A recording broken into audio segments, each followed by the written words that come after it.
L'heure est grave, Tazio, puisqu'il semblerait qu'une personne s'attaque au siège des transports en commun d'Île-de-France en faisant caca dessus. Depuis quelques jours, les photos de ces étons prises dans le métro parisien, lillois, voire même lyonnais, et même les bus RATP font le tour d'Internet. Retour sur ce que la communauté a nommé le serial chieur. C'est quoi ça? C'est un caca. Ouais. Non mais au secours! Tout commence le lundi 4 décembre quand un tweetos nommé M. Fertata publie une photo sur laquelle on voit un étron déposé sur le siège du RERD. Sur son post, il rappelle que les JO sont dans moins d'un an, nous ramenant à la récente et funeste déclaration de Hidalgo sur le fait que nos transports en commun ne seront probablement jamais prêts pour le début de la compétition. Bref, en ce moment, la question des transports, elle est quelque peu abrasive et cette photo de caca va démarrer malgré elle un nouveau feu. Ouais, ça fait le tour de Twitter et c'est dans les jours qui suivent, de nombreux utilisateurs se mettent à publier exactement le même genre de photos, des cacas, qui semblent être absolument partout dans les transports.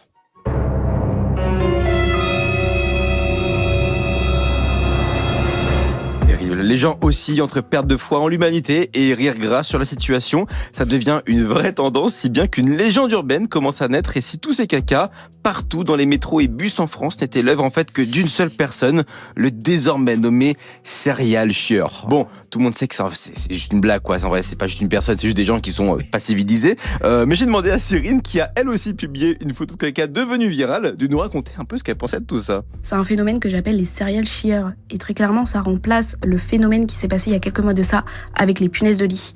Et en fait, c'est des personnes qui clairement font caca dans les transports en commun.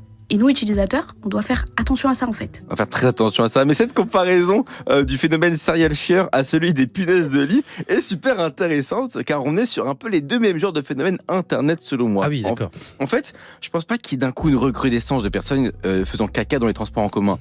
Et pour les punaises de lit, en vrai, c'était pareil. Il y a bien une augmentation depuis des années de ce phénomène-là, de cette invasion, mais il n'y a pas eu de vraie prolifération massive sur les quelques semaines où on en a parlé.